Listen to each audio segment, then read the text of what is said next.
Sony Millbrook was born on February 15, 1981 in Memphis, Tennessee, USA. She was the daughter of Christine Millbrook Bennett and had two sisters and three brothers, along with a large extended family. This close-knit environment allowed her to forge a special bond with her cousin Jenny. As she entered her teenage years, Sony became a popular student at her high school. In 1998, at just 17 years old and in the 8th grade, she met a man in his 20s named Lakeith Moody, with whom she soon began a relationship. Unfortunately, Lakeith was abusive, and his violent behavior left visible marks on Sony's body. Despite their tumultuous relationship, they had 4 children together, 3 girls and a boy named after his father. In 1999, Sony's mother noticed a bruise on her daughter's chest, which Sony tearfully admitted was caused by Lakeith.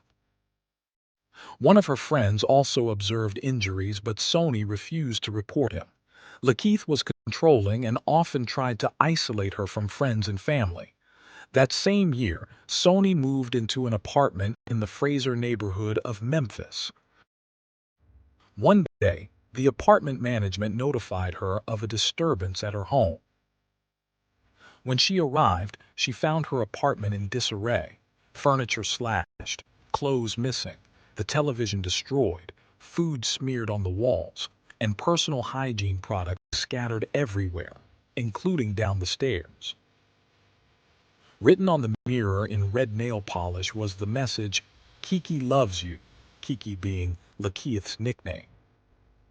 On October 31, 2000, Sony, her cousin Pamela, and Lakeith were at a bar called Mirage.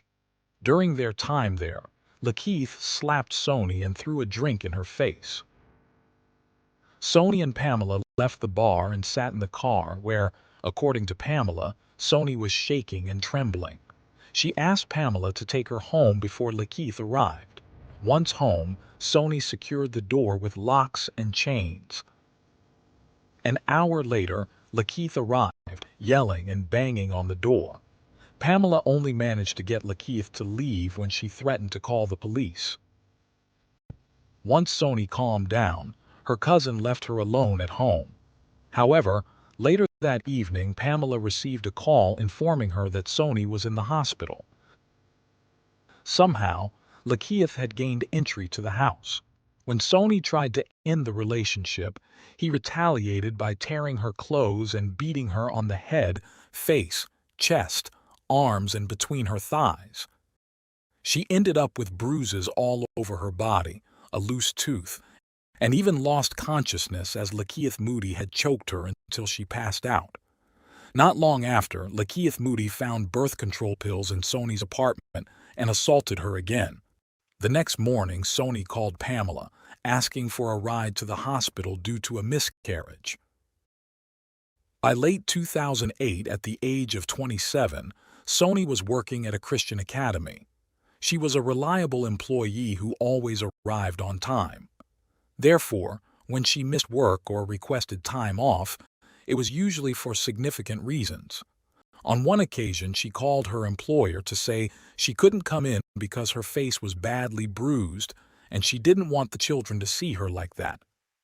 Leslie granted her the day off. When Sony returned a few days later, her bruises were so severe that the director allowed her to wear sunglasses inside the academy. She confided in her boss about how her boyfriend had once chased her in his car, trying to force her off the road during the pursuit. Lakeith's violence wasn't limited to Sony and their children. In April 2008, he was found parked in an SUV with a firearm, despite being prohibited from possessing one as a convicted felon.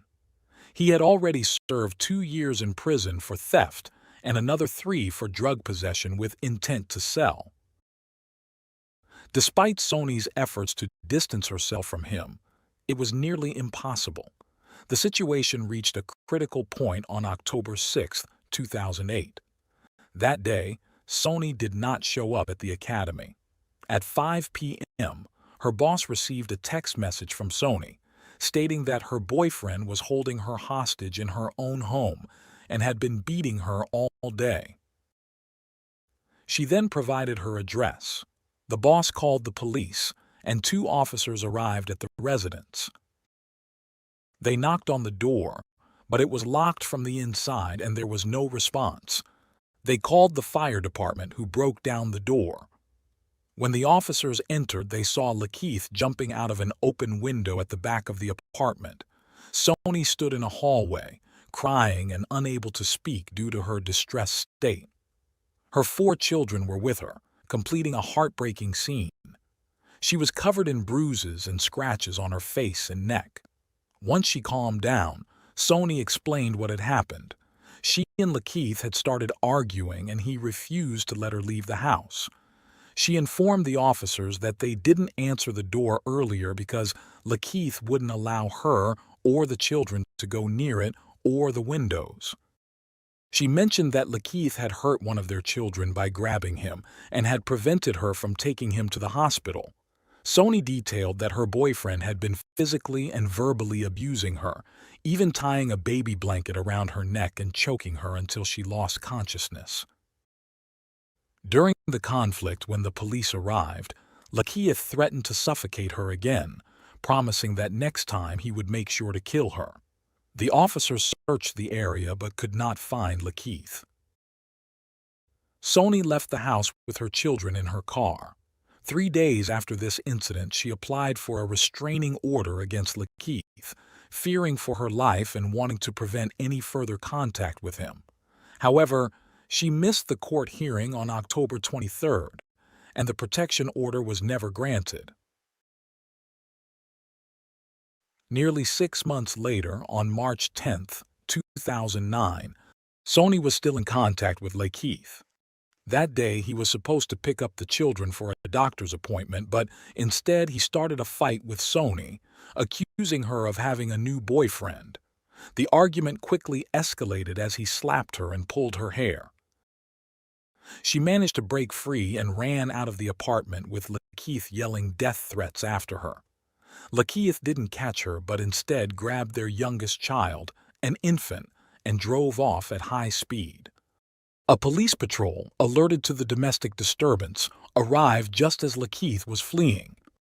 The officers attempted to stop him, but he evaded them and escaped. By early 2010, 28-year-old Sony was studying at Southeast Tennessee Community College.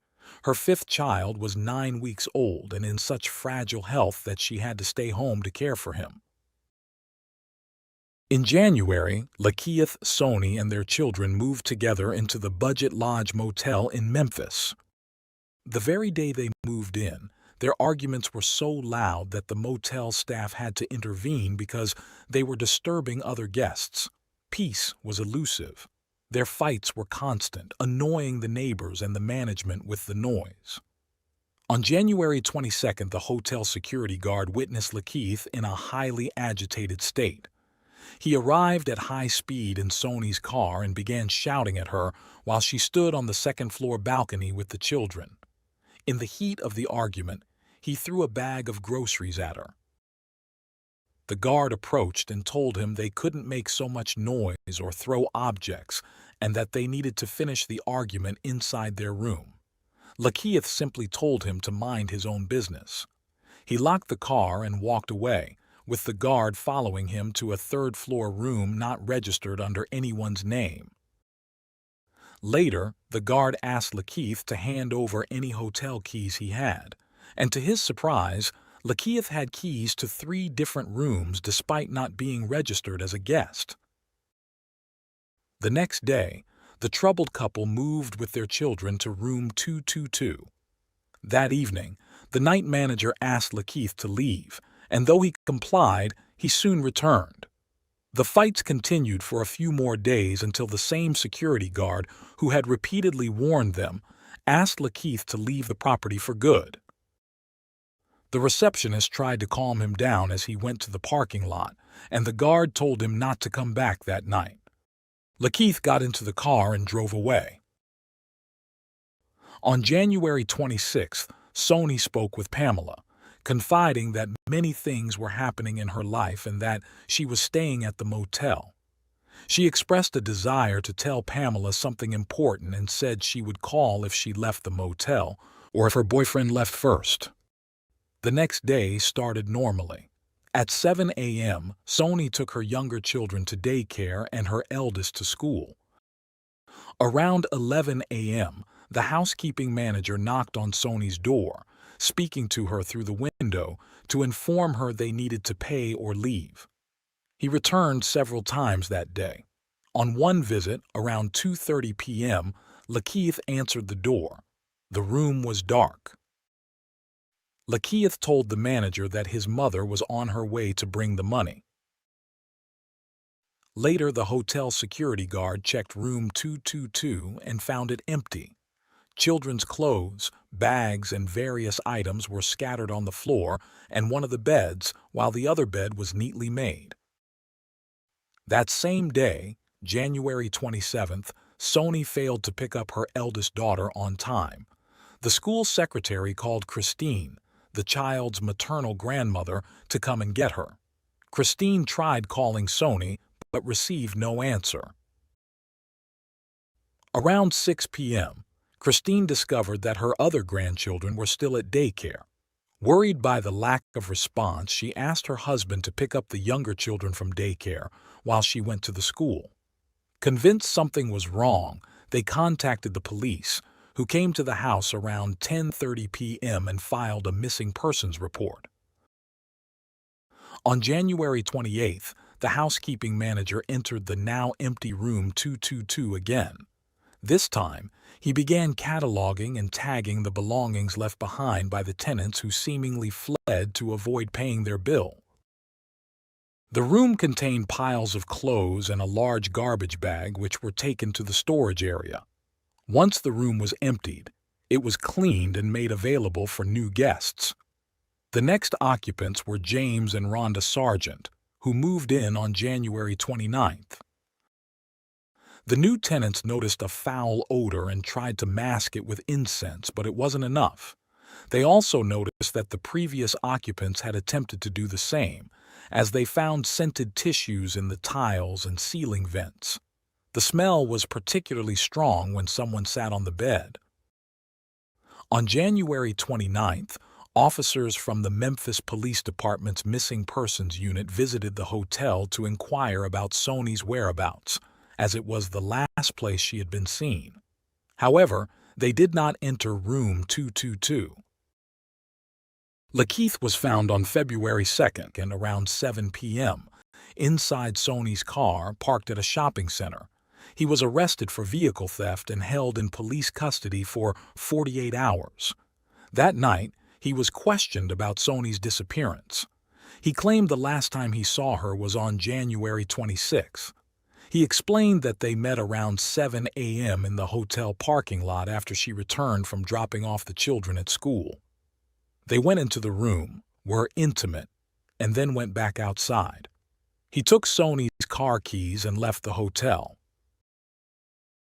Lakeith stated that Sony planned to use her social benefits and a school loan to buy a new car, so it wasn't a problem if he kept hers. He claimed he had been living in the car since January 26th. Investigators, however, discovered that he had actually been staying at another hotel. Additionally, it was unlikely he spent nights in the car due to the snow during that period. On February 3rd, a debit card with Sony's name and several recent purchase receipts were found inside the car. That same day, the police examined the clothes placed in storage at the hotel, hoping to find DNA or other evidence, but came up empty-handed. Adding to their frustrations, Lakeith had to be released due to insufficient evidence linking him to Sony's disappearance.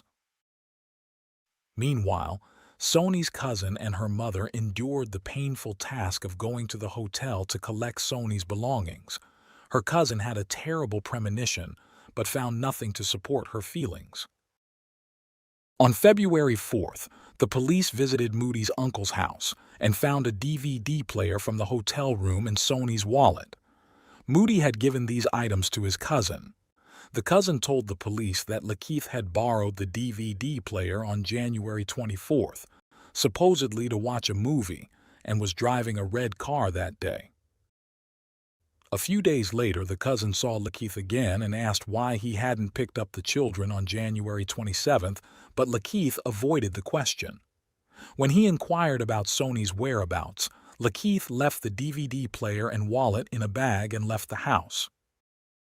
As the days passed, James and Rhonda Sargent requested to be moved from room 222 due to the persistent bad odor. With no other rooms available, they moved to another hotel. Subsequent guests in room 222 also complained about the foul smell. Despite numerous cleanings and a carpet wash in early February, the odor persisted, only slightly reduced for a few days. Soni's family, especially her children, were deeply affected by her absence. Their only hope was for Soni's safe return. On February 4th, homicide detectives visited the hotel. By then, the room had been occupied and cleaned at least 3 times. The detectives did not enter the room but asked the staff if they noticed anything unusual. All responded negatively. On February 7th, James and Rhonda returned to the hotel, changing rooms 3 times, including spending one night in room 222. The sergeants informed the management that the room still reeked of the unpleasant odor. In March, a more thorough cleaning was carried out, which included the carpets, bedding, bathroom curtains, and window drapes. To everyone's dismay, the smell not only persisted but intensified. The manager discussed the issue with the security guard, and during their conversation they recalled that the former tenant, Soni, had disappeared at the end of January. The guard remembered the events from that time and suggested that the manager inspect room 222 for blood or cleaning agents. 10 minutes later, the manager returned and asked the guard to accompany him. What they discovered was shocking. The 2 men entered the room, where the manager had removed the mattress from one of the beds, leaving only the frame. The lower part of the bed frame had a sort of enclosure that prevented using the space underneath as an unsightly storage area. However, lifting the box spring revealed a large empty space where anything could be hidden from view. Looking through the solid edges of the frame, they saw something unimaginable, a decomposing body. They called the police, who arrived at the scene shortly after. The bed frame had marks all over it, and there were 2 broken wooden areas. Near the head of the bed was a towel and a cloth bag between the legs of the body, which was wearing a shirt but was naked from the waist down. The forensic team's autopsy determined that the cause of death was strangulation with a coaxial cable. The cable was wrapped around the neck, went under one arm, around the chest, and ended at the back. The forensic examiner concluded that it would have taken at least 2 to 3 minutes of continuous pressure to cause death.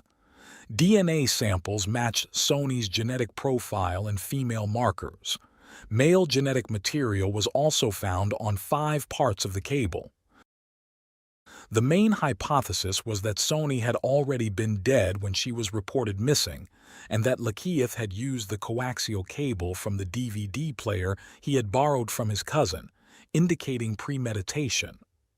Lakeith was found and detained by the police shortly after, not for the discovery of Soni's body but on a different charge, possessing a firearm despite a prior felony conviction. Nonetheless, at the time of his arrest, he was considered a person of interest since he was the last person seen with Soni alive. Additionally, he was again in Soni's car when he was arrested and sent to the detention facility in Mason. On March 18th, the police announced an internal investigation to determine how the case had unfolded so strangely. He stated that the family deserved answers and explained that, while the officers were eager to resolve the case, they had pursued a different path that led away from the room. They also stated that they had ever encountered anything like this, noting that the discovery surpassed fiction and highlighting the drama of domestic violence. He regretted that the room had been cleaned and rented multiple times since Sony's death, complicating the police's evidence collection efforts. This explanation was met with skepticism. Shortly after, Rhonda, one of the first tenants to stay in the room where Sony's body was found, spoke to the media. She mentioned that if the officers had asked to enter the room during their January visit, they would have been allowed. She reasoned that, unlike her and her husband, the officers should have recognized the smell of a decomposing body and found Sony much earlier. Finally, the time came to give Sony a loving and dignified farewell. Her funeral was held on March 24th. Sony's children were placed under the care of her sister and her husband. By April 1st, they were making efforts to obtain legal guardianship of the children. She stated that while the children were the primary victims, the lives of everyone in the family were disrupted by the tragic loss. She expressed that while she couldn't bring her sister back, she was determined to care for Sony's children, ensuring they had food, clothing, and toys and keeping them together as a family. Sony had been a beneficiary of a social program that periodically credited funds to a card for grocery purchases. The card had been loaded shortly before the crime, as part of a tax refund on her income. The police tracked the movements of this card, which was found in Lakeith's possession. This effort proved successful, revealing that the card had been used on February 1st, 4 days after Sony's disappearance, at a convenience store. Sony usually visited the store on the 1st of each month to withdraw cash using her electronic benefit transfer card. Officers went to the store and asked the owner for access to the footage from their 16 security cameras on the morning of February 1st. At 11:38, the surveillance system captured a man in yellow using Sony's card to buy a bottle of orange juice, withdraw some cash, and purchase a cigar. After making the purchases, he returned to a car driven by another person. With all the evidence against him, the trial for Lakeith began in the first week of February 2014, over 4 years after the crime. By then, the Budget Lodge Hotel had closed. Lakeith pleaded not guilty, while the prosecutor described the situation as a very ugly and tragic end to a tumultuous relationship. In contrast, the defense attorney emphasized the lack of conclusive evidence, including witnesses or material proof. He argued that there was no evidence of premeditation, only the prosecution's speculations. He pointed out that the police had found a fingerprint on the bed frame that did not match Lakeith's. He suggested that someone else might have killed Sony, as she had been involved with other men over the years. He insisted that his client had never been arrested for domestic violence against her. Additionally, he revealed something that had not been public knowledge. Sony had moved in with Lakeith again because she had to leave a relative's house due to a rat infestation. On February 6th, the video showing Lakeith using Sony's prepaid card 4 days after her death was presented in court.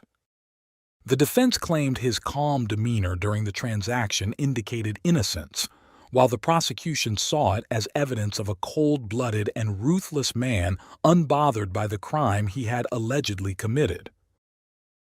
On February 7, 2014, he was found guilty of first-degree murder and was automatically sentenced to life in prison on February 10th.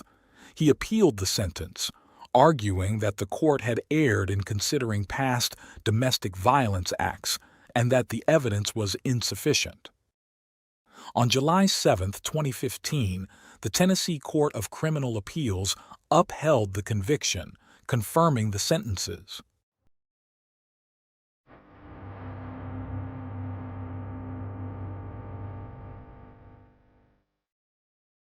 Thanks for tuning in to Unreal True Crime.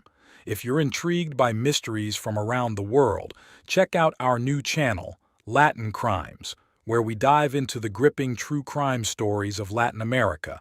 Don't miss out. Subscribe now for more thrilling investigations.